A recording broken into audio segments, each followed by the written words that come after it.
Kallur west holy Mary rosary പള്ളിയിലെ പരിശുദ്ധ കൊന്തമാതാവിന്റെയും വിശുദ്ധ സെബസ്ത്യാനോസിന്റെയും വിശുദ്ധ അന്തോണീസിന്റെയും സംയുക്ത തിരുനാൾ ആഘോഷിച്ചു. ആഘോഷമായ തിരുനാൾ പാട്ടുകുർബാനയ്ക്ക് ഫാദർ ലിൻസൺ അക്കരപ്പറമ്പിൽ കാർമ്മികനായി. ഫാദർ കനേഡിയൻ തണ്ടാശ്ശേരി തിരുനാൾ സന്ദേശം നൽകി. ഫാദർ ജോജോ എടത്തിരുത്തി സഹകാർമ്മികനായി. വൈകിട്ട് പാലക്കാപ്പറമ്പ് കപ്പേളയിൽ നടന്ന വിശുദ്ധ കുർബാനയ്ക്ക് ഫാദർ ആൻഡോ രായപ്പൻ കാർമ്മികനായി. തുടർന്ന് കപ്പേളയിൽ നിന്നും പള്ളിയിലേക്ക് ആഘോഷമായ തിരുനാൾ പ്രദർശനം, പരിശുദ്ധ കുർബാനയുടെ ആശീർവാദം എന്നീ ചടങ്ങുകളും ഉണ്ടായിരുന്നു.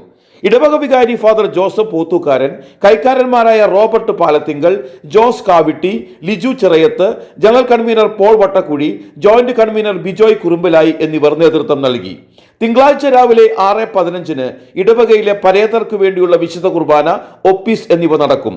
വൈകിട്ട് 7 പാലാ കമ്മ്യൂണിക്കേഷന്റെ ഗാനമേള അരങ്ങേറും.